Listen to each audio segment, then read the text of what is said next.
Welcome to Cosmic Communion.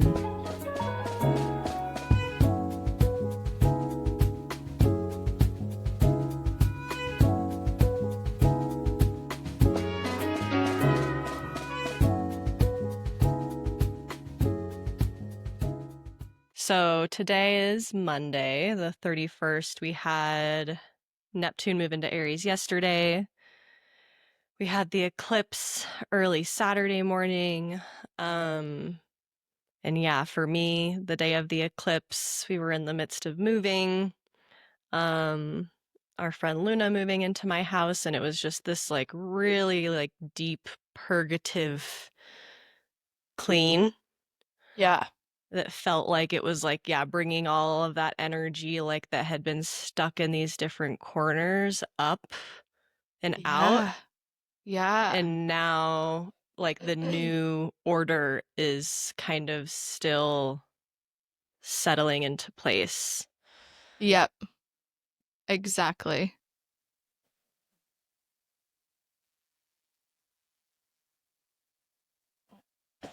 Yeah, no, I really feel that. Um, and it's making me kind of more aware of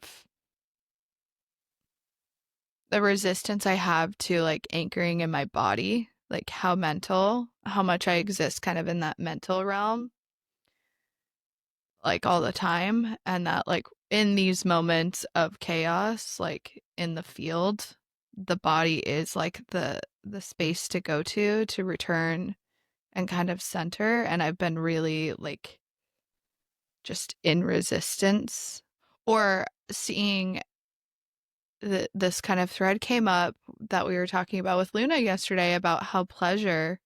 I'm curious how this this weaves itself into kind of the larger energies that we're experiencing, but how art, creativity, and pleasure are fundamental and foundational to a devotional practice, because in so many ways I am devoted to this path and this calling that I really feel called, I feel like I'm walking now, but I've been in resistance to the pleasure. There's something inside of my mind, and I think this is probably lying inside of this 21 control that we're talking about this week, of even just perceptions that we have around devotion and what that looks like.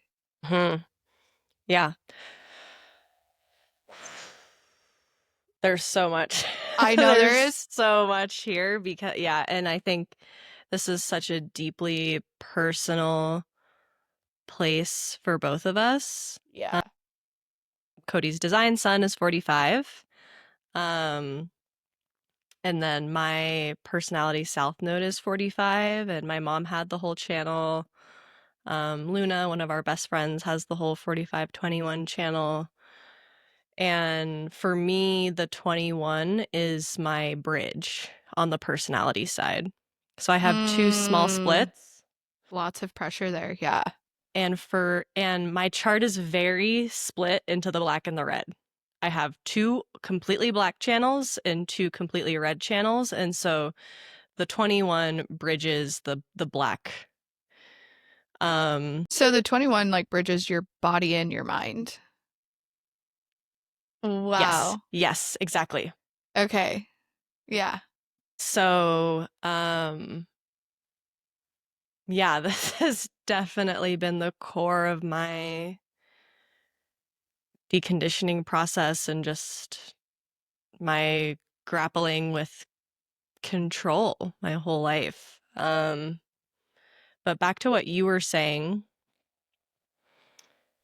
because Richard Rudd in the 64 Ways was talking about how kind of in the shadow of 21, it is this disciplinarian. Oh, yes. And that so much of 21 is part of the ring of humanity, and it's actually really related to our karma. And so he actually even brings up 44 and synarchy in this gene key. Yeah. 21 is where we learn how to kind of reckon with the material plane.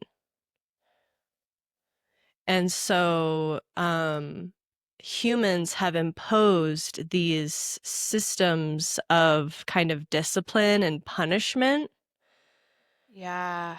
upon, ourselves, upon humanity. But what he brings up is like, we don't need that because we have karma. There's already a built-in system for that.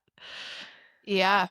And so the ego mind comes in and creates this artificial system um, of discipline to prop up hierarchical authority. Wow.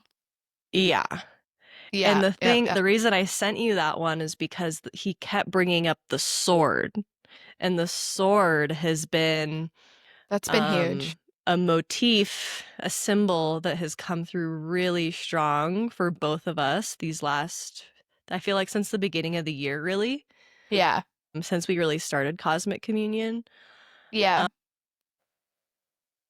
and that, yeah, we can wield that sword to separate or to harmonize, Yeah.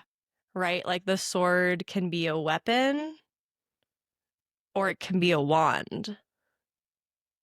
It's so interesting because it is like, to me, the two kind of options with the sword are like inflicting war upon yourself and one another, violence upon yourself and one another, or it's literally used as a tool to cut this veil of separation.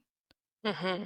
It's disillusionment between ourselves, the systems around us, how we belong to one another, and how we've never been separate from any of it this whole entire time. Yeah, I'm really glad you brought that up. Yeah. Um, and the ultimately 21 is about authority, you know, Yeah, and respect. Like when I was listening to it, I was hearing so much of our conversation yesterday and like these recent experiences that you've been having. And like when you're in your authority from that heart-centered place, the room shakes and people listen. yeah. It's it's rooted in a deep sense of truth that can't be, yeah, that can't really be denied because it's felt. Mm-hmm. Um Something I'm thinking about right now, I've been reading a bunch of Rudolf Steiner lately, and inside of an esoteric cosmology, um, he talks about these kind of different subtle layers that of the form and of our evolution. And one of those is in regards, or I'm probably getting lost. I've been reading a lot of them lately, so I'm like getting a bunch of different parts of the lectures mixed up. But oh no, the one that I'm about to talk about is in the book From Jesus to Christ.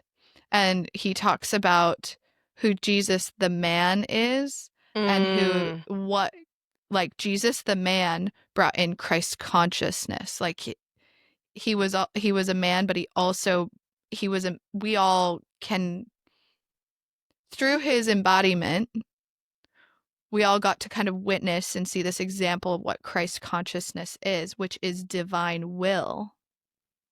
And so and many traditions and religions and organizations have been like,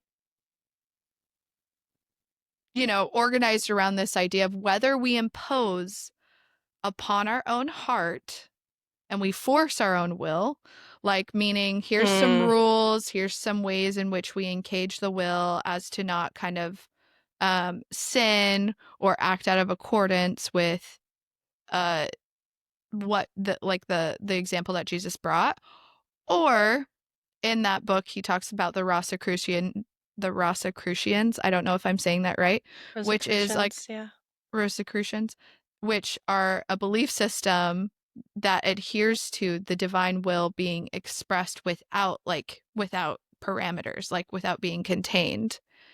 And I feel like Hmm. this is like very lengthy to get to. One of the things that really struck me was like how we're all kind of just walking around in this plane, imposing our will upon one another, Right. and how he says like that is one of the biggest acts of violence because someone's will is their innermost sanctuary. It's their place of ego, it's their place of the divine I. And so when we impose our willpower and ego upon one another, we're taking somebody out of their karma, we're stacking more karma, we're entangling stories that aren't like meant to, like it gets it all kind of like confused into this clusterfuck. And then it's like that divine will can't be fully expressed as the Christ consciousness out in the world. And Wow. so yeah, like and it was also like blowing my mind because I've been this word like inner sanctum has been so, and he says that in the book. It's like the heart and the ego is the inner sanctum, and it's this sanctuary and this whole thing about innocence. And yeah, I'm curious if that brought anything up as to what we were like talking about with this. I think what I would really love to get into is this whole conversation around um enforcing this kind of egoic will Yeah. upon others, and that being this way that we are interfering with other people's karma. I think that's really interesting, Yeah. this whole idea of like interference, which is Yeah. interesting because that's the shadow of 44, which he brought up in this, which is interesting because it's not a programming partner or anything, but obviously it's in the same circuit. Well, so 21 is the 48 is the programming partner for 21. So there is some like splenic tracking, like there's Mm-hmm. but I think the thing like that I am really seeing with this, you sent me the 21st. I listened to that this morning. Is that from the 64 ways, the Yeah. audio? And yeah, the kind of the highlight on parenting is really I'm seeing that is such a way that we can microscopically look at control mechanisms of the ego and of the heart center, because it's this way that we continue the cycle in like a subtlety where there's less it's actually really kind of sick because there's less power from these tiny individuals, right? And so we were parented in a certain way, and our wills were overpowered by our parents. This is probably like by and large what most people experience as children.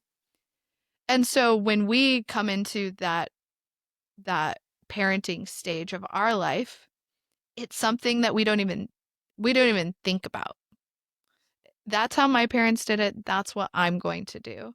And now I'm looking at how much I do that with my Mm-hmm. own children. And when he talks about like when he's moving from, the shadow of control into the gift of authority, there's this subtle sensitivity to being able to perhaps guide a child into their own sense of authority, into a sense of safety, um, while also not being like overbearing and over controlling. Which takes there's like something about too, like a listen, there's an ear here. There's just a quality of acoustic sensitivity to being able to bump up against somebody else's will and feel that kind of edge. Mm-hmm. I don't know if that, yeah. But the parenting thing, I'm like, that's a way that it's just, Well, yeah, and it makes me just think about how early we're like as children, I think we actually are very connected to our inner authority and yeah. how early we're separated from that. We're taken out of that, this external egoic version of will and authority is imposed upon us.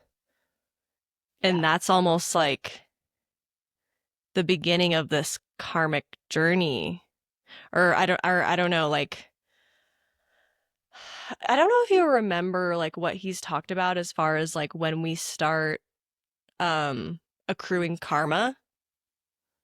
Is that after 7 or 4? I think it's 14 actually. I think it's 14. Yeah. Yeah. And so thinking about it from that perspective, Yeah. right? How yeah, I don't know. Is it like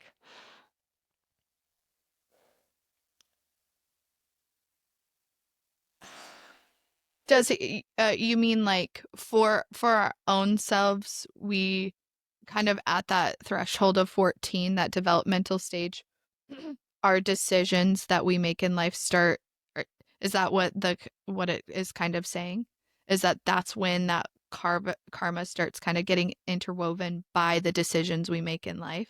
I think yeah, and I don't want to say too much about it because I can't like say for sure, but I have a feeling it's something about like that's when we're like separating more from the karma of our parents and and like accruing our own karma as individuals.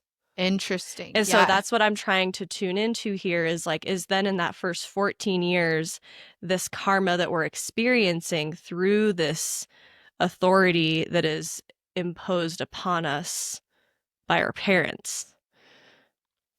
Mm, Which is really interesting. Like we said, so something we wanted to talk about today is like really bringing cosmic communion in a bit of a, I don't even know if it's a new direction, but yeah.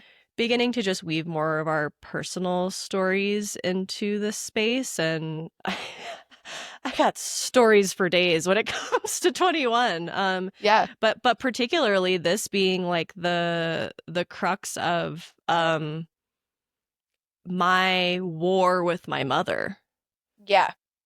because she had that 45/21. She had 21 on the personality and the design side, and she was so controlling. She controlled everything about my life. Mm, And so what I'm kind of trying to open up here is like her imposing her will onto me. How did that impact me in my karma, right? Because I'm yeah. still hashing this shit out. She died 20 years ago. Well, there it is. That's it. That's it. So she involved you. So yeah, oh my God, I love this and I feel like I would love to continue along this thread back into even our idea of what authority is, the way we learn about it in human design. So, but what I want to say is that those primitive years, those foundational years of our development are the way in which we are um understanding our own sense of authority. So that by the time we reach 14, perhaps this threshold where we start making decisions in life with our authority and entangling with our karma, there's a purity there. We know who we are, and so we enact our will, our divine will, into the world, and the karma is more pure. But along this train of thought, just this example of you and your mom, it's like she was entangling you in her karma. And how much is your life still showing up just disentangling from your own mom's karma? And it's been Mm-hmm. like this path of disentangling from that so that you can then just get on with your life, like with your own karma, Right.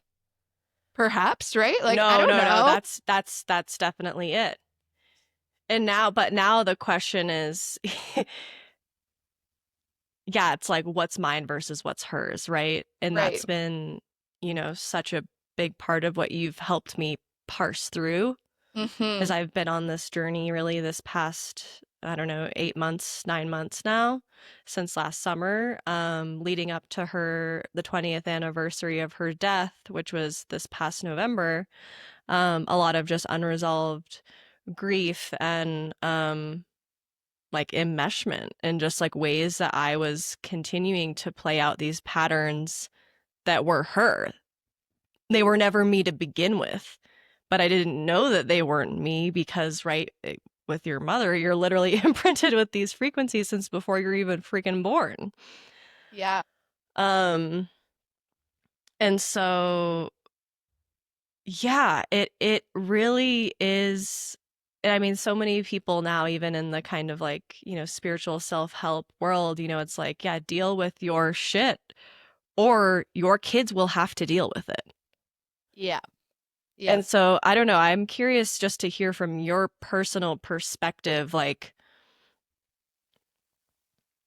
the way that karma is passed along the family line, the bloodline. As you were speaking, this is like that is like the thread that was coming up in my mind because if you think about it, we are our mothers and we are our fathers. So there is something that's very just natural and like you can't get away from is just human nature that we are kind of carrying these imprints of like karmic lineage per se from that we've inherited from the ones that came before. But I think that the difference and what the body graph kind of offers us is a roadmap to our own frequency, our own path in disentangling that karma. So the karma might be similar, like there might be these patterns or these histories that we've inherited like through our DNA that, in this lifetime we kind of have this opportunity to look at, learn lessons from, evolve into or away from or higher than. But our body graph, our frequency, and the way in which we do that is not going to be the same as how your mom was traveling alongside her own karma.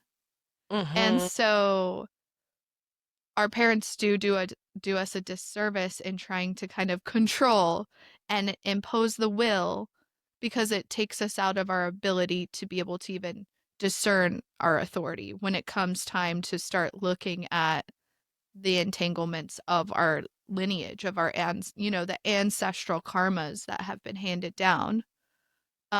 Perhaps Yeah, perhaps so I like don't our know. inner authority is what our inner authority is what helps us detangle from our karma. And so theoretically, kids who are supported in operating from their inner authority are almost getting a head start on this disentanglement process. And in a sense, it's easier for them because I do feel that they are more connected to Yeah. that inner authority because they Yeah. haven't taken on the layers of, like, there's still conditioning there, like you're saying, that's inherited through the DNA, but they haven't been subjected to as much conditioning since being in this form. Yep. Yeah. And so I think that's really, really interesting to contemplate and open up. And I think it's interesting that you're studying Steiner right now. Steiner started the Waldorf schools, right? Yeah, I Um, think he was involved, yeah. is it the Waldorf schools or the? Yeah, no, it is. Yeah, Waldorf. He's listed even on like the Acton schools that my kids are going to as Yeah, like one of the that's what I mhm. wanted to kind of invite you to share a little bit of your personal story in taking your kid out of public school and putting them in this new school and how that has like shifted your relationship with this 21 energy and just shifted the dynamics of the household, by and large. Yeah. Well, I mean, I feel like this is the perfect conversation for it because I think at the core of the decision was the sense of control and disempowerment that I was witnessing in her, a very strong-willed child With 21, right? with And her 21, son and 21. son and 21. Yes, Does she have 45, 21, or does Olivia? Olivia. Okay. So me So and both of her, your kids have 21 though. both of my kids have 21. Yeah. And both on, yeah, both on the cross of tension. So it's like in there, it's like, yeah, it's their this is their karmic cross, you know? Um, and so I just saw how the public school system was extremely disempowering to the strong will that she had. And we found this school called Acton, and the whole kind of premise of it is Socratic thinking and like innovative thought and encouraging the kids with curiosity and openness and questions versus like giving them the tools to question their reality and make decisions for themselves. It's a leadership school. And versus going into the public school system and being told what to do and how to learn and how um like what learning should look like and having it imposed upon her versus like in Acton it's like how to be, how to do, how to um I forget the last one, but the whole thing is to teach them how to become themselves versus how they should be thinking. Mm-hmm. Um, and it in kind of being provided this structure of Socratic thinking, it's changed our entire family unit. So it's like not counterproductively, but it's retroactively working not only on her, but on me and on the entire family unit because she's going into a system that's allowing her to get curious, to be open, to question rules, to question authority, and to understand her own sense of authority, like where her will meets external structure. And she's come to me so many times with really great questions like, "Mom, why do I have to do what you say?" I'm like, because I said so." And like, like that's the thing that we get handed down. How many of our parents were just like, because I said so? And well, oh, okay. Oh, okay. Which, right, there's a balance in the home. It's not full anarchy here. There's still rules. So much about this is about creating structures that work for us in order for us all to live inside of our authority and to feel safe. Um, so yeah, it's been, I mean, I guess, yeah, this is just reminding me how much I have been in my 21 work as of late. Well, and But that's like the karma of your family because you have 45 in your cross and your kids have 21 in their cross. So like you're constantly meeting this power dynamic with your kids yeah, yeah, and trying to control kids who are not going to be controlled, right? with all And three deaf gates, like they're same with me. And that like honestly, this was the same story with my mom. Like she was trying so hard to control me, and my dad and I both like agree that it was for the best that she died when I was 12 because otherwise it would have been World War III. yeah, Like yeah,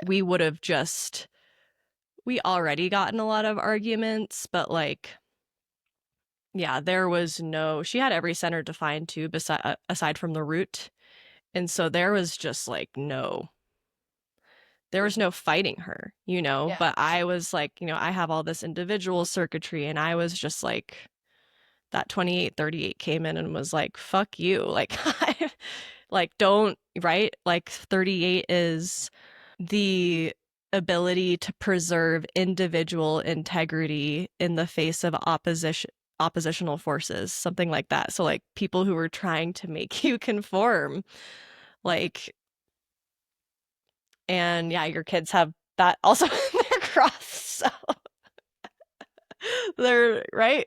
Lots of The 38, the 39, the 21, like it's not gonna happen.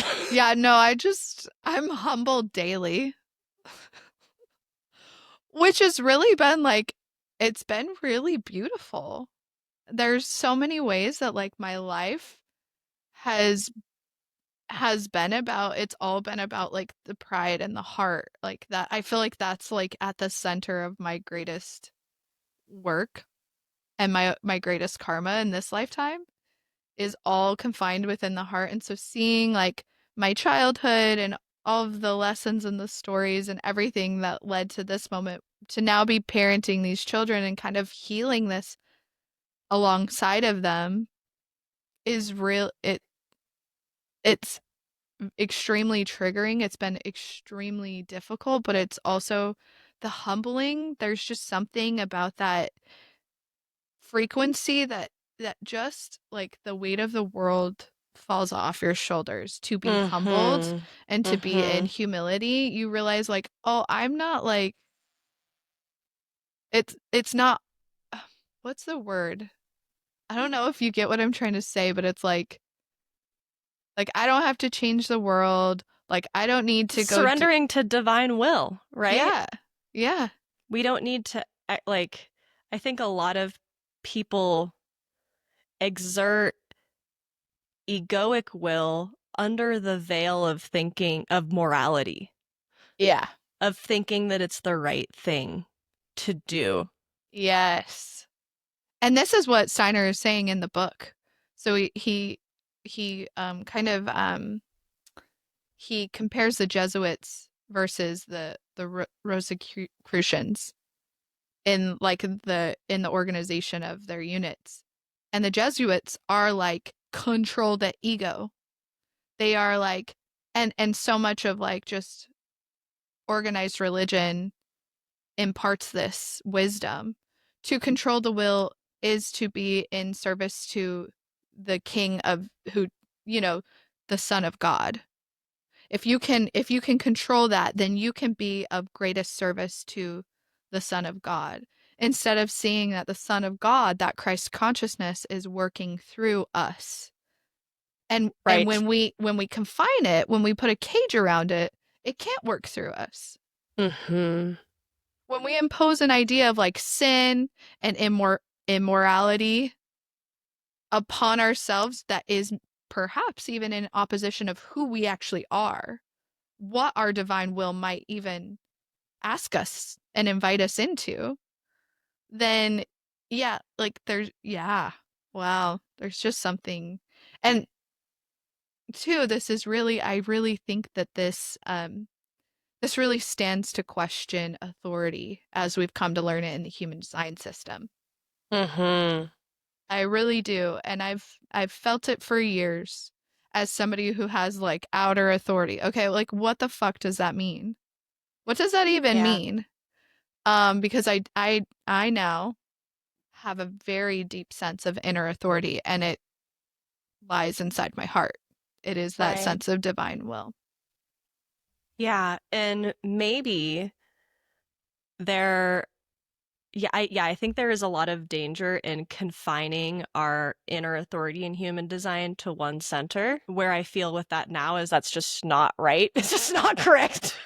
It's just not it. It's just not. Not no. I feel like a lot of people would and will be triggered by that, perhaps. Yeah, it's Because so funny because I'm feeling like we've really started to come to awareness how not like we're talking about human design, but how not a part of the human design like community fractal that we are, yeah. you know? Yeah. So I kind of like really don't give a fuck because it's just like it's not our audience, you know? No. Um but yeah, it's not right. Um Yeah. and Yeah. I think not only is it not right, I think it puts people even more in their mind than potentially they were before they fucking came to human design. Yeah. Yeah. Um, in a lot of ways, I feel like I was more connected to that divine will working through me before human design than coming in and being like, I need to wait to be invited and my spleen and blah, blah, blah, blah, blah. And then this journey and like where I feel now is that I have this deeper understanding and ability to attune to and hear and feel divine will moving through me through having an awareness of my body graph and the way that my unique energetic body works. Yeah. And so I think that is where human design is of a lot of value, or at least the body graph will say offers a lot of value, is that it helps us see the way that divine will desires to express through us, what that looks like, because the way that divine will expresses through each of us will be unique, will be differentiated. Yeah. Yeah. I love that. And it's almost as if,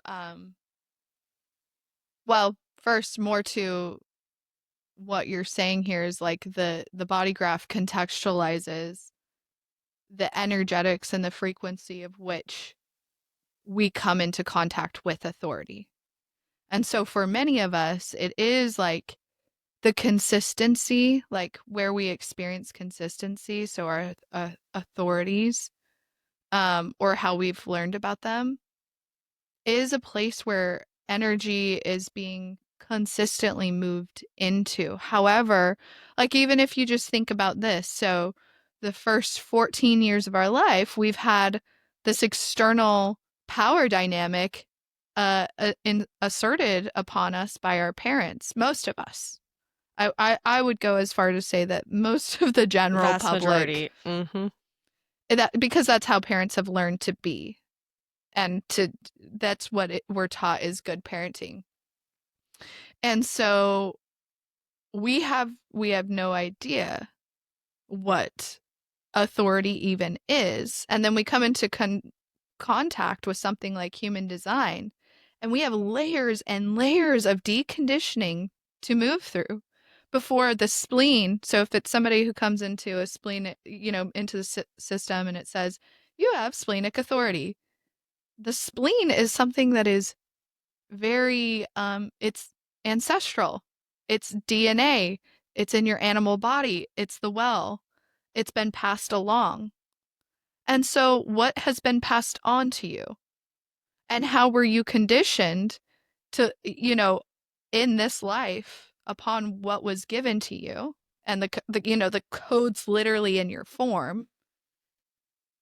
And so now you're going to listen to that, right? That place where consistently energy is moving through, but there's a stagnancy that can happen inside of the definition, where old stories and old myths and your mom and your dad's story is showing up in your body and telling you, yeah, this is sense of safety. This is how safety looks. This is it. And you hear it and you're like, oh, that's a splenic hit.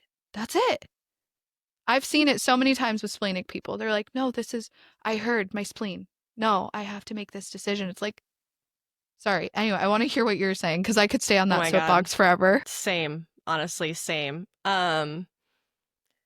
There is a difference between instinct and intuition.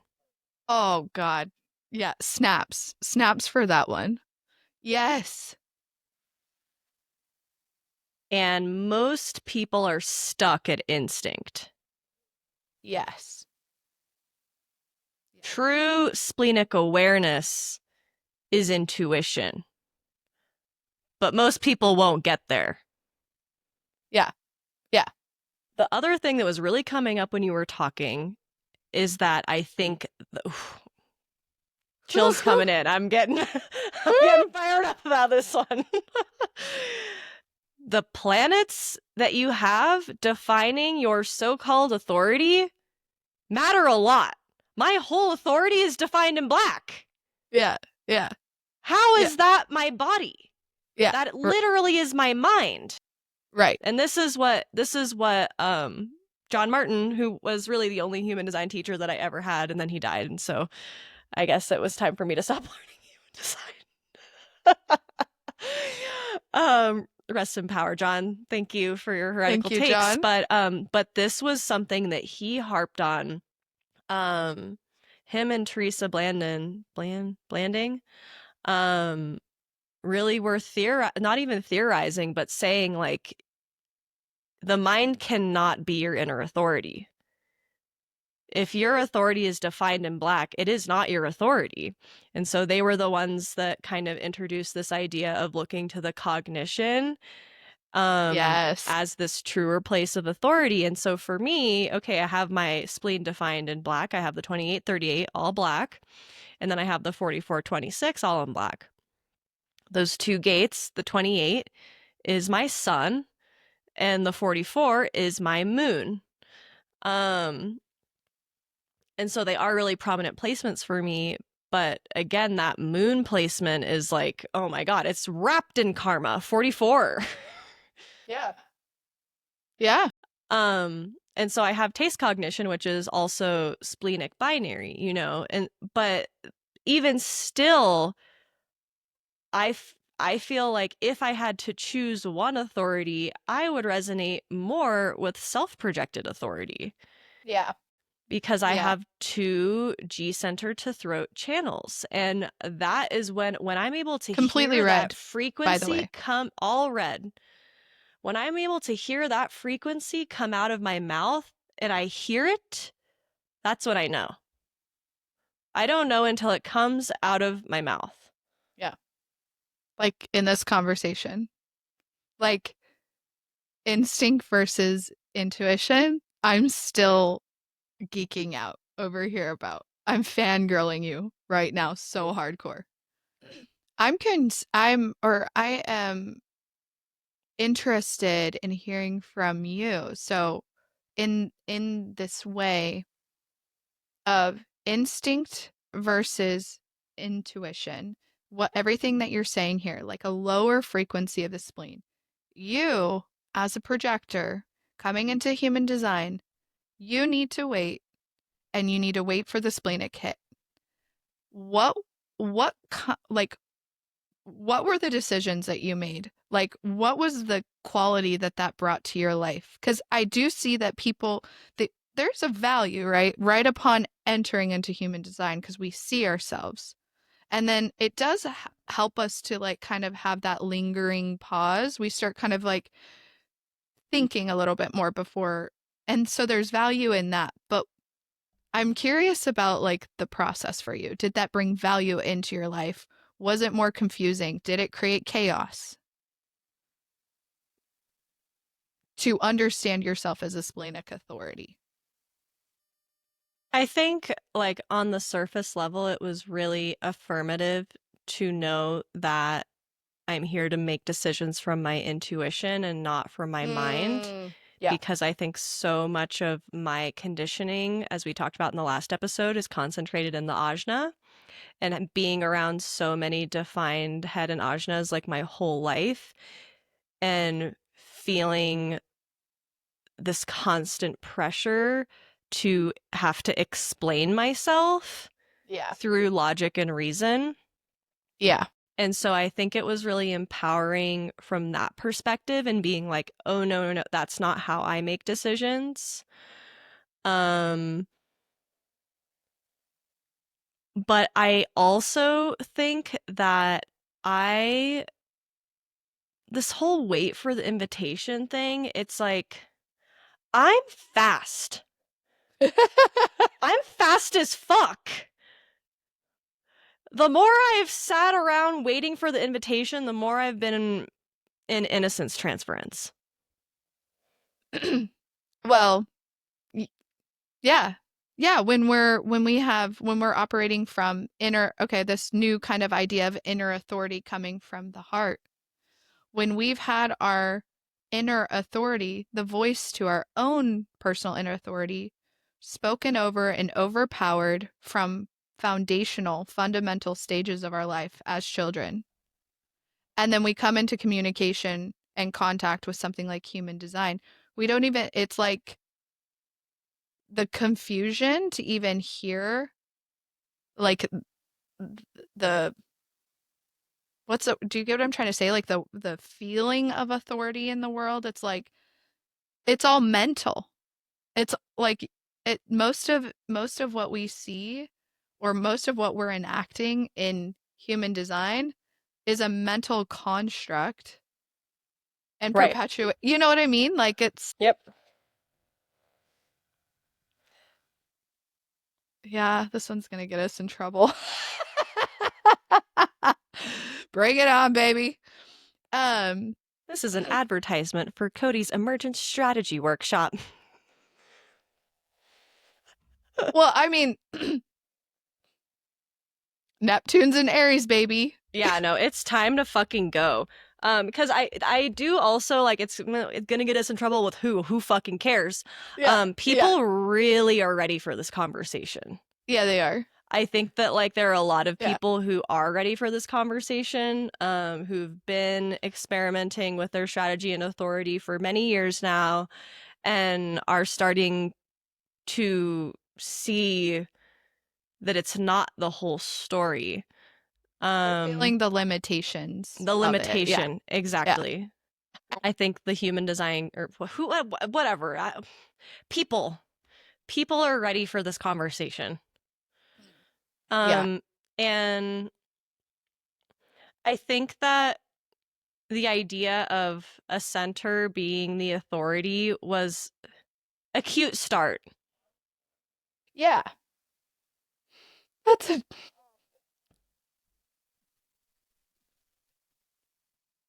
oh, good try. Like, yeah. Oh God, we're so fun. Um, But they're yeah, it's not it, but yeah. nice try.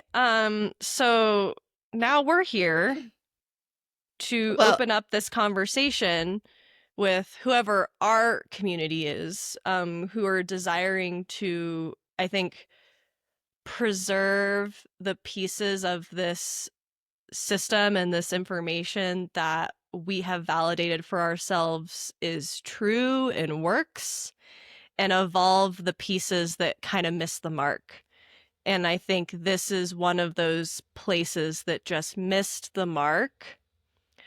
But the idea of an inner authority obviously is incredibly important. It's just about the information that we're telling people about where they find that inner authority.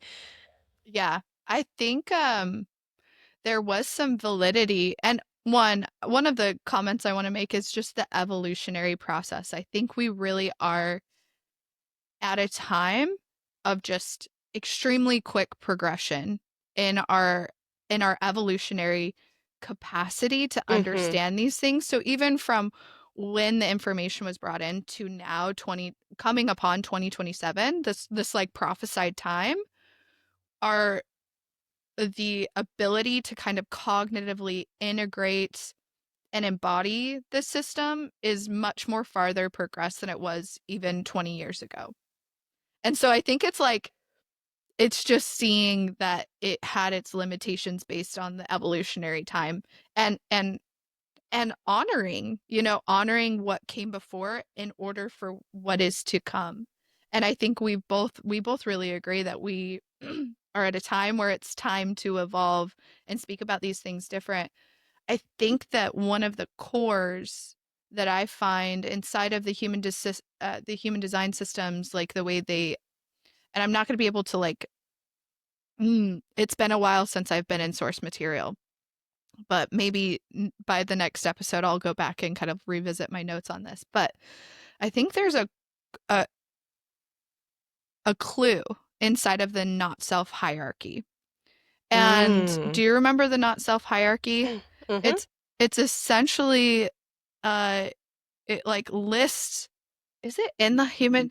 Ego's at the top. I know I might need to go get it because I think that that is the clue to where there was a divergence, where I felt like Raw was very interested in kind of defining, which was helpful, right? He was interested in like defining a system to help support people in discovering themselves, which was very Yeah. valuable for the time that we are in. And now we're at this new point in evolution where we have enough information to integrate it in this thing that we know of as the experiment. And when we're in an experimental space, there's a place where we diverge from systems and structures into our own system and our own structure. And so I think the not self hierarchy kind of held a clue as to the because it goes from what I can remember, it starts from the center and it like builds out. So it's like I think it's like ego, solar plexus, um, G center, sacral, and it kind of builds its way out. And to me, it that's the way that energy moves through the body, right? That's this upward force of circulation and downward. There's two currents from the crown to the root. And Okay, I found it. okay. um, the heart, the solar plexus, the G center, the spleen, the ajna, the head, the root, the sacral, the throat. See? See, isn't that so interesting? So it goes like all it goes from the center all the way down and then ends with the sacral and the throat, which Mm-hmm. I find very interesting. Mm-hmm. Yeah, I mean, I think that feels Those true are unless you're an undefined sacral. also, by the way, those are all the correspondence to the way that I have mapped out. Yeah, it's like Mm-hmm. yeah, Mm-hmm. it's lined out. So, um I feel like it really, to be more succinct about it, authority begins in the heart for every single person. I feel pretty confident saying that, actually. Yeah. Because and from this even more like conventional human design perspective, it makes sense because this is our most deeply conditioned center, right? 73% of the population have this center undefined. And it is the center that the powers that wanna be target to keep us feeling powerless and submitting to their authority. Yep. The battle of the wills versus the expression of divine will through the being. And that is, I think it's at the heart of what our work. I think it's at the heart of this evolutionary process that we're talking about, like where we've come to, where there is a there is a large movement of people who are very ready and willing to be in congruence with the heart, with that frequency of divine will, because we're so tired, we're so exhausted. The heart is this sensitive muscle that is at the center of the way that we exchange with the world. It's literally our whole purpose for being here in this human incarnation is the heart. And so of course it's the most deeply conditioned, but it's also where everything lies. That's the paradox of it all. Right. It's the lock and it's the key. And I think it's interesting that you started this conversation about like Rudolf Steiner and Christ consciousness because right that's what Jesus came here to teach us was about the heart. Yes. And the way that the heart is informed inside of the heavenly bodies cosmology is the heart corresponds to solar plexus. And so what Steiner is saying in this book is that, and I feel like it really corroborates my kind of theory around this correspondence between the heart and the solar plexus, is that the only way to influence man's will is through the spirit. And the Mm. spirit is contained inside of the solar plexus. Our solar plexus, our center of awareness, of spirit awareness, is where we learn to listen to and attune to that frequency, hear the spirit move through us. And that's how, and And also, I think what we really kind of like uncovered and explored in solar plexus Pisces season, whichever you want to call them, was art, like art and expression, and how that is a way that we influence the heart of humanity. Yeah, absolutely. Um, I feel like we just got started. Okay, because I have some more things that I want to go into. So I wanted to weave in this conversation that we were talking about with Neptune moving into Aries. So Neptune has just moved into 25, the spirit of the self. And so Neptune is the planet that corresponds to our spirituality. And so Neptune moving into Aries at 0 degrees of Aries, it's this like Neptune is being reborn and our relationship to spirituality. And I think the way we orient to spirituality is having a rebirth. Yeah. And the last time that Neptune was in Aries, we hadn't even discovered Neptune yet. And so this is really the first time that Neptune is beginning, like moving through the beginning degrees of the zodiac when Neptune is a part of the collective consciousness. Interesting. And Wow. so the thing that was coming up was the spiritualist movement started when Neptune moved into Aries in the 1800s. I think it was like mid 1800s. And so that is when Helena Blavatsky started the Theosophical Society, and Rudolf Steiner started the anthroposophic movement in response to her because he was a student of hers. Yeah. Yeah. And it's really interesting that this feels very much like a story that our fractal is continuing because so Luna studied like all of the like she's been like reading like The Secret Doctrine by Helena Blavatsky is like most people can't even fucking read it. It's so like what the fuck is this woman saying? Um and then her favorite artist, Hilma F. Klint, also was a student of Steiner. Wow. Hilma F. Klint's birthday is my birthday. What? Yeah. And so, like months ago, Luna had said, like, I really feel like we're meant to, like, and she'd be able, I would love to record an episode with the three of us on this conversation because she has so much information to share. But she was like, I really feel like we're going to be um, creating these, like, spaces of spiritual study in the vein that they were doing back in the 1800s. And Yeah. so you then also us not even having this conversation and then you tuning into Rudolf Steiner as Neptune is moving into Aries felt Yeah. just really significant. And I think we're also really settling into now. It's been like what 3 months since we've started Cosmic Communion. I think we're starting to really settle into the people that we're here to reach, the fractal that we're here to serve, the fractal that we have work with. And as much as we might make snarky comments about the human design community and whatever, it's like, it doesn't really matter, right? Like they're doing what they're doing and that's their fractal and that's great. But we're here doing something a little bit different, right? We're using this wisdom that we have cultivated from studying this information.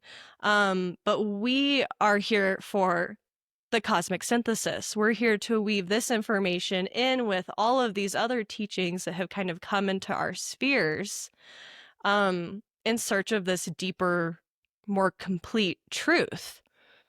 Yeah.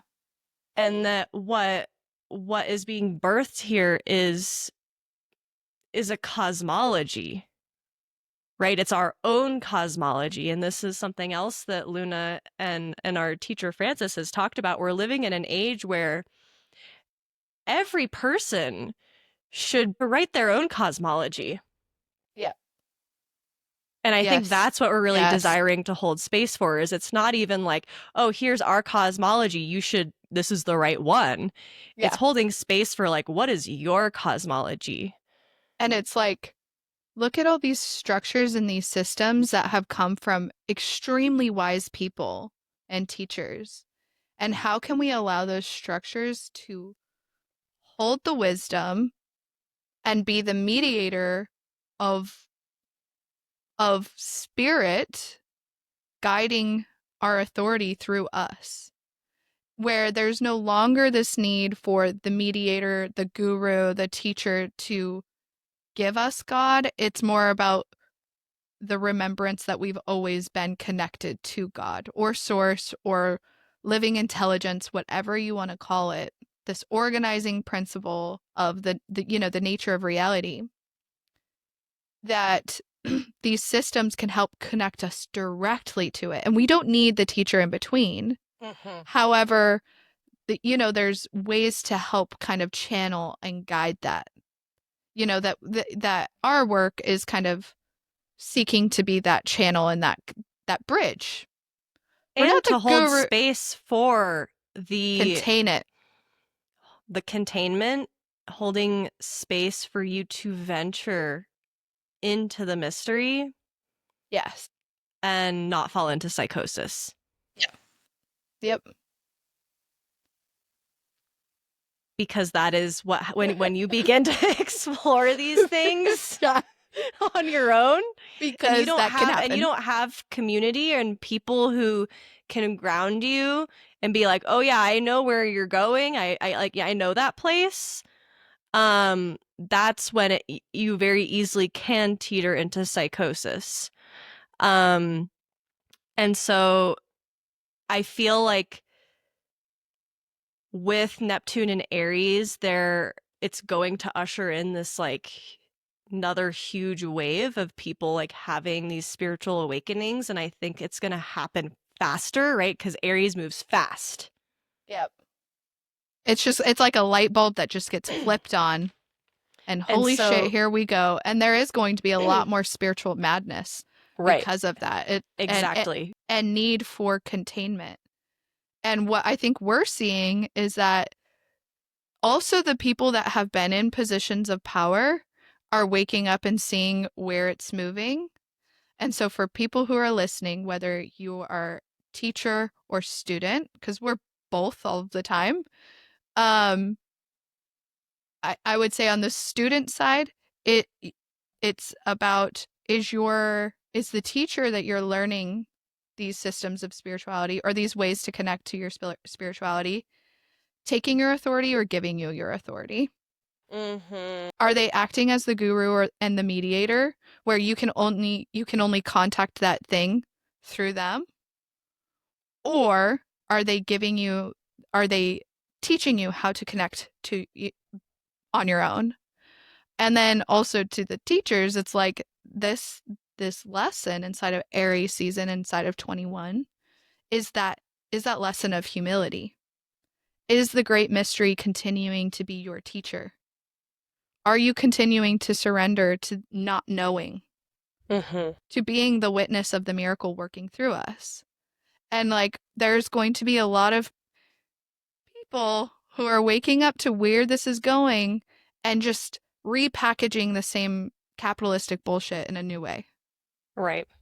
And it's what, and I think the defining factors does that resource teacher product, whatever it is, connect you back into yourself, back to the center of your being. Yeah. I'm really happy that you brought this up because this was something else that I was tuning into as a symptom and a mirroring. There's also so much that's happening in the astrology right now that's mirroring that time. It's not only Neptune moving into Aries, it's just like all of these different things in the sky are really mirroring that time. And with the rise of the spiritualist movement, there was a lot of corruption. There were a lot of people who were preying upon those that were heartbroken because their loved ones had died in the Civil War. So, Snake um, oil. the snake oil salesman, exactly. And people saying that they can, contact their loved ones that have passed on, and seances and all of that. And so what are the modern day versions of that, right? We see it all over Instagram. All over. Yeah. And I think the more people who have these, kind of big spiritual awakenings and stuff are gonna, there's gonna be more and more of that. And maybe even, yeah, AI is a part of that phenomenon as well this time as well. Um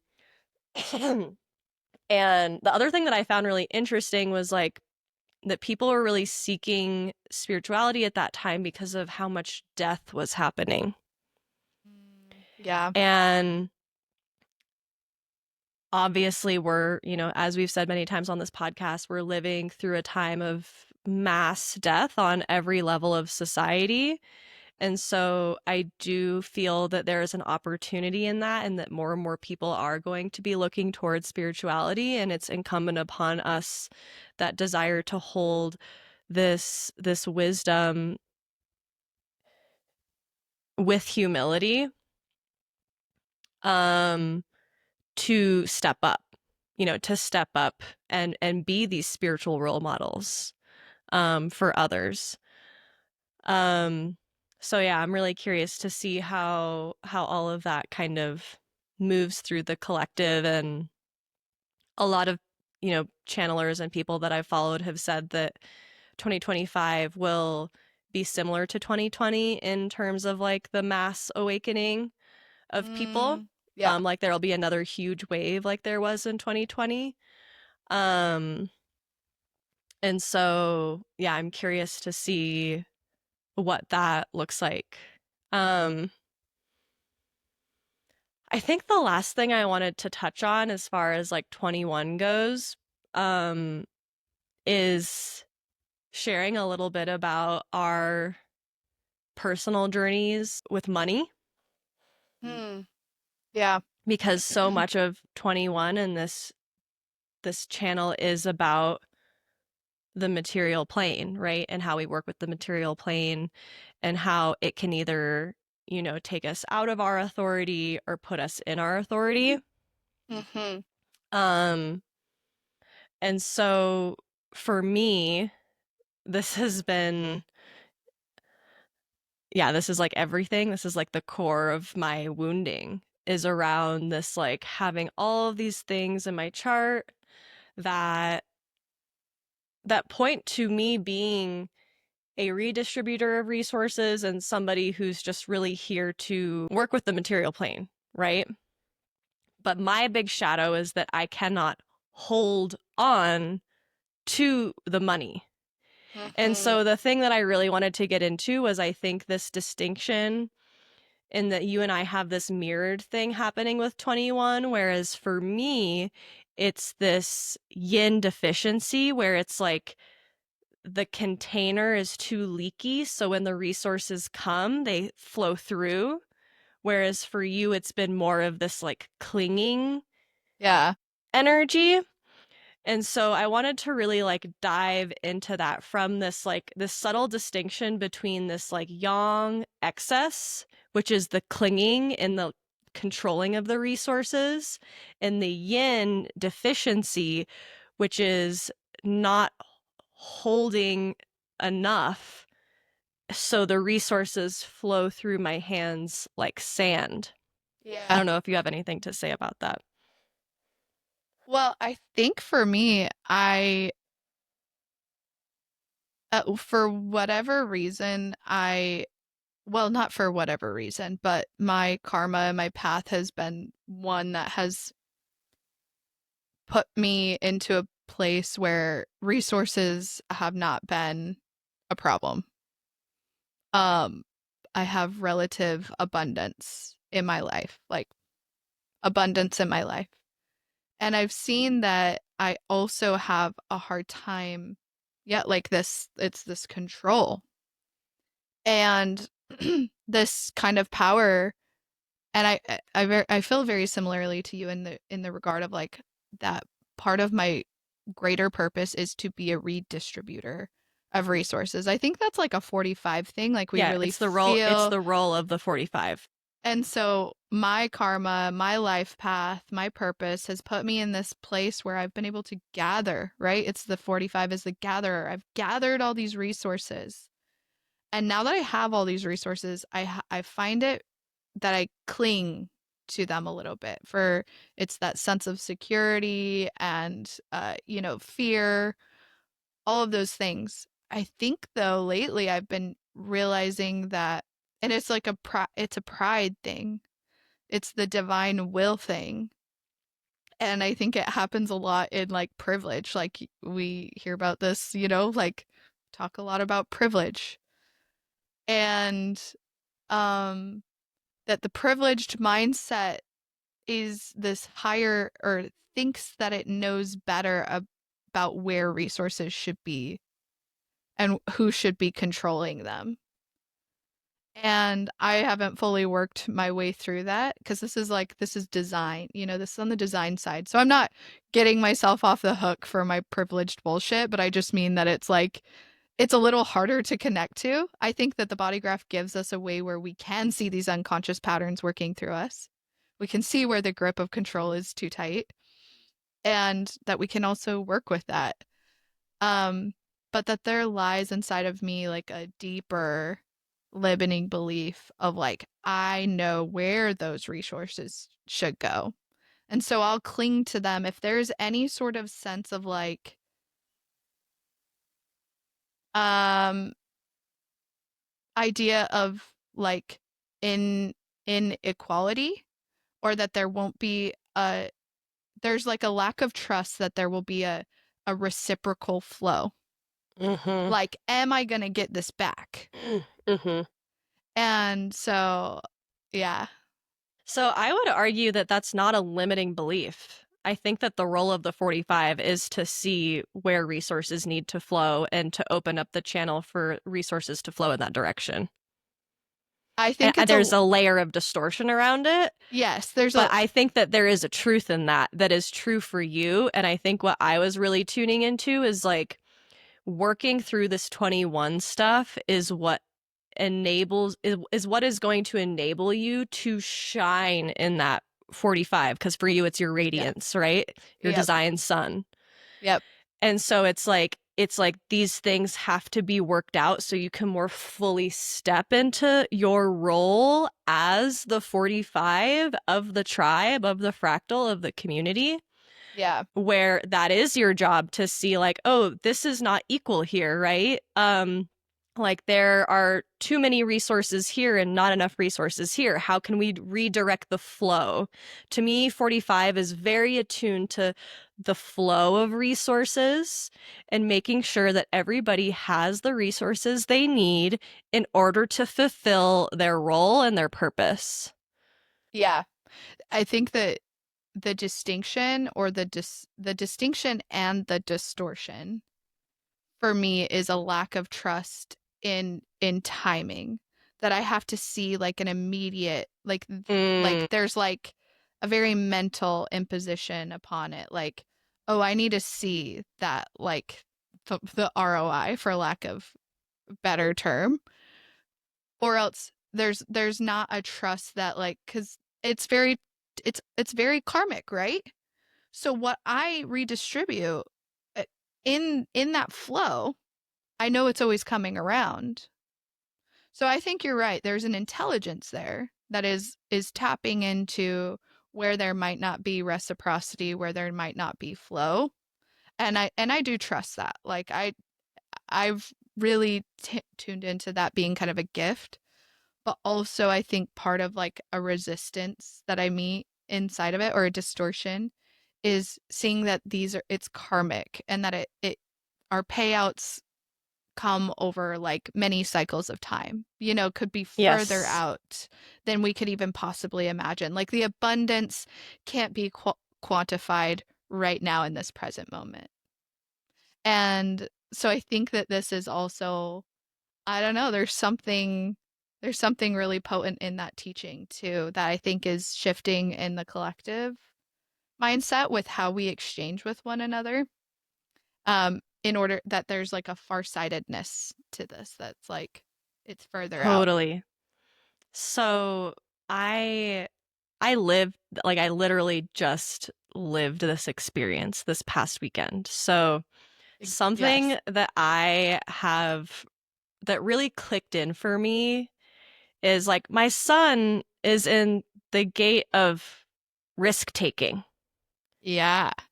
Yeah. right? And so it's like I'm always kind of investing energy and resources in a lot of different things and kind of seeing what will give me a return on my investment and what won't. And Yeah. so, and this is something that, Kodie has helped me with a lot as I've encountered a lot of money initiations these past like 4 or 5 months. Um, is that like I literally got to the point where I had given away everything. So I didn't have enough for myself. And I've been waiting to see if, when, and how those energetic investments that I've made would return to me. And literally on Saturday, like on the day of the eclipse, in my seventh house, I woke up that morning like thinking that I was going to receive like unexpected money for some reason. And I looked at my bank account, no money in there. And then later that day, I got a text from my ex who, sent me money that he said he was going to send me, but I totally forgot. I like literally was not anticipating receiving that money from him ever. Um, and that was an example of a relationship that I invested a lot of money in. I was paying for our rent. I was paying for our groceries. I was paying for everything. And he was offering me some things in exchange. He was helping me get, podcasting started. And, I wanted to do this video show and all of that. And so there were some ways that it was kind of being reciprocated, but nothing was really going anywhere. And so I kind of had just come to terms with the fact that like, okay, well, that investment didn't pan out. Um and so to receive this unexpected money from him felt like a sign of what's to come. That like all of the seeds that I have planted, all of the resources that I have invested are now I'm beginning to receive the reciprocity is beginning to kind of equal itself out. And I think the really important thing to know, to like be aware of, is that typically it doesn't come from the same person. You might Yeah. invest something in somebody and you receive a gift from Oh somebody wow. else. It Yep. typically that's how it works. This was just a Interesting. very like, you know, and it felt very Yeah. significant to receive it from this partner because of how much I had invested in the relationship. Um, but typically it comes through a different avenue that you're not expecting. And so, Yeah. I find this thread really interesting from where we began in the conversation with like our parents' karma being tied up with like authority and or like overpowering authority and you know being a close friend of yours. I know that like these karmic ties to your mother have been a huge part of this disentangling, and my hypothesis here is like you kind of going into and disentangling from her karma is also kind of like opening up the channel to receive these gifts from your own karmic threads. mm, It's like that there's a distillation of the frequency that then can kind of there's so much, I mean, there's so much about the heart that is about frequency and energetic exchange, and the way in which that gets kind of manipulated in the material plane is with like tangible resources, money being one of them.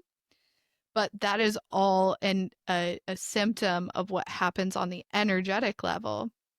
And so to me, it's almost like a deeper layer of like when we allow ourselves to connect to our own heart, our own purpose, our own direction, and our own humility, our our authority, we then that is like the process of disentangling from, karma that has disempowered and like, or not disempowered, but overpowered our own authority, which then Mm-hmm. opens these channels for for reciprocity to maintain, for resources to flow.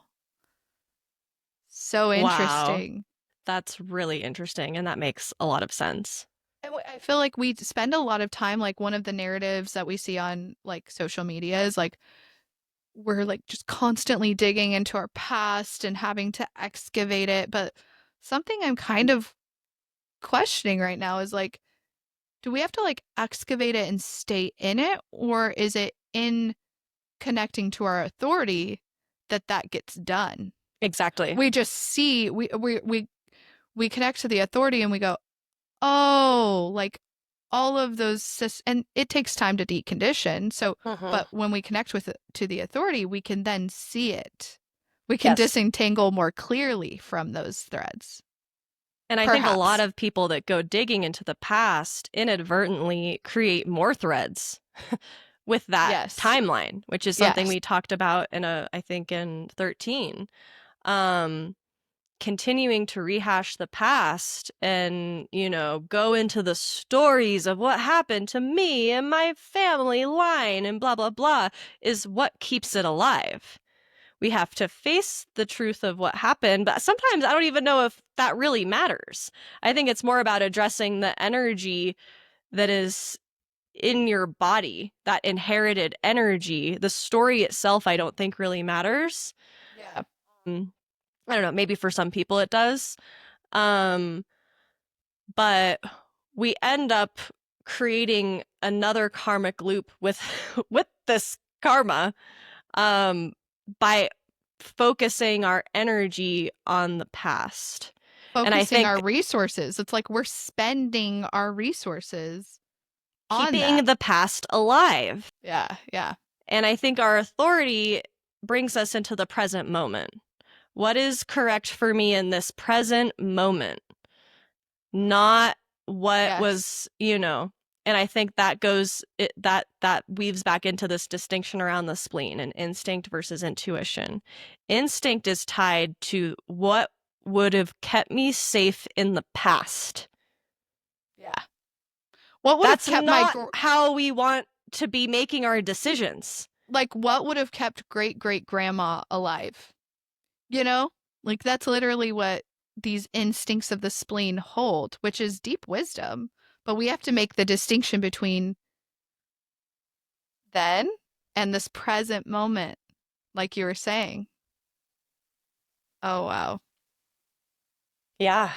Um and that just makes total sense what you're saying about like now that I have unraveled from this karma with my mother, which was what came up in the first eclipse, the South Node eclipse, right after we recorded 36. All of this, like, which was 12th house for me. So it was like all of this unconscious, like, grief and stuff around her really surfaced. And I've been in this process of separating from her, de-enmeshing myself from her so I can fully give birth to myself, to my soul. And at that first South Node eclipse a couple of weeks ago, I was like, okay, so like it's time to really like cross this threshold. Mm-hmm. And now that I have done that, I can begin to receive what's for me Yeah.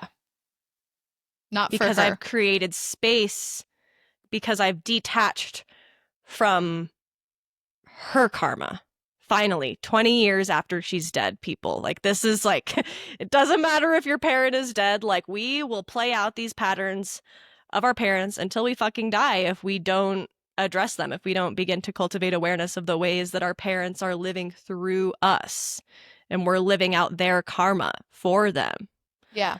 Um, And I think, Yeah. there's maybe a degree of that that is part of just life, and a degree of that we need to draw the line and be like, that's not for me to deal Yeah. with.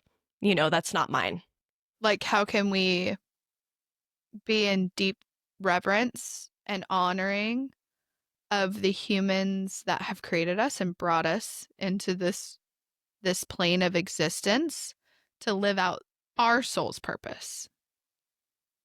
Um and sometimes that looks very oppositional than the ideals that our parents or any of our ancestors have like placed upon, imbued us with. Um oh wow. We just really we really went for the jugular on that one. Yeah, That I'm felt excited good. to go more in this direction. Yeah, Um, it's time. it's definitely time.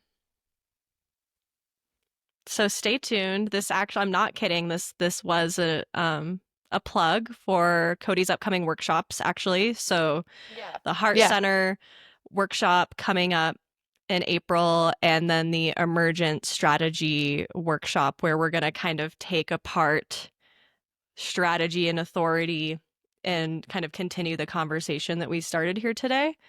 Um, This conversation is helping me see because I'm being given these instructions and I kind of at times I'm like, I don't see how they connect, but this conversation has helped me see that like the Heart Center lecture, which is what we're going to be unpacking this month, is really setting us up, taking us into a new idea of authority.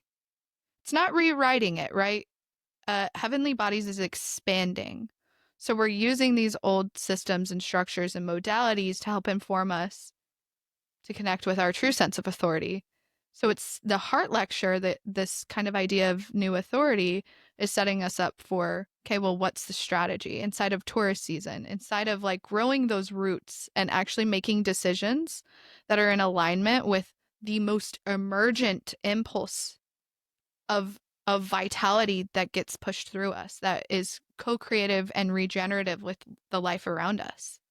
And that's what emergent I believe that's what emergent strategy wants to kind of unpack and look at and expand beyond. It's not kind of like in opposition of, it's just like in supplementation of. It's mhm. adding. We're adding here and expanding beyond any sort of limiting structure that keeps us confined and outside of our own authority. So excited. Wow. Oh my God, it's going to be so good. Yeah. Do you want to And also share a little bit about the transition that's taking place to the observatory, or not now? oh, yeah. So I mean, I feel like a lot on my Instagram I've been talking about heavenly bodies. I knew at the beginning of the year I needed to open this space and just started sharing. It was like it needs to start coming out of me. It's just pouring out of me. But the systems were, the structure was loose. And now it's become very clear that it's really ready and it deserves like a really beautiful website and space to hold all of this experimentation, this new way of relating to the body graph. It deserves a container. And so this month the website will be getting a whole new rebrand. Will be Sarah and her team, our team, I guess, The Seed are Sounds team. are rebranding everything and making it look beautiful, and I'm getting the Queen's treatment, and I got to view my logo last night and I am just so astounded at Ava. It just like it's blowing my mind. But so there'll be like a lot of changes to the membership coming up. Um and just the way to connect with it. But in kind of the interim, you're welcome to just reach out and DM me if you're interested in anything that we're talking about here. Um, yeah. And Did this I plug it feed, right? yeah, and this feed will be, Oh, yes. we'll transition the name of this feed to the observatory. We'll still have Cosmic Communion housed under this feed, but it will no longer be under To Be Known. It'll be under the observatory. So Just as you Yes. see that shift come through, that's a little context for you. And the observatory is really this experimental space. It's the brand for what I do in my spaces. And Heavenly Bodies resides, the course called Heavenly Bodies resides inside of the observatory. And will continue getting built out there in the member space, as well as additional, like I have so much I want to talk about and experiment with this year. And so all of that kind of gets packaged and shared inside of the member space, but we're also going to be doing a la carte. So if you're not ready to commit to a month to month sort of engagement, then these, yeah, you can buy them separately eventually. Once all of this is like Soon. soon, all of it will Within the be, next month. yeah, yeah. All Right. right, let's go piss some people off. Let's do it. Let's do it. Oh my god. No, I'm just joking. Actually, on that note, this is not to piss people off. This is to follow our own authority. Right. That's what we're doing. Yeah. But I was I'm a like third reflecting line. back on what I said, and I'm like, no, I really didn't feel any ego in that. Like, that just feels really like truth for me, Yeah. Yeah. you know? And that's what we're just hoping to empower other people, to do for themselves. Like, what is the truth for you? Maybe the way that Ra talks about strategy and authority you love that. It's true for you. Cool. Like, keep doing Yeah. that. Keep doing that. Exactly. If you feel like it's not the whole story and there's more to be explored, come to Emergent Strategy. Come to Emergent Strategy and we've got a solution for you. Actually, it's not a solution. It's an option. It's just a space to explore. Yeah. I think a space to question. A space to question, a space And to expand. Explore and connect deeper with your own frequency. No solutions. Yes. No just solutions. Space. Yeah. Sorry, we don't have the answers. I barely have the answers for my own fucking life right now, okay? Don't come to me looking for an answer to anything.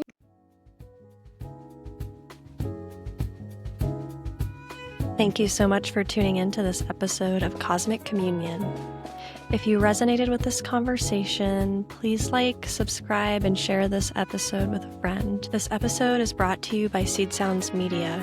We invite you to join our community of creators inside the Creative Crucible, a space for initiation deeper into yourself, your role within community, and your creative process. Visit seedsoundsmedia.com for more information.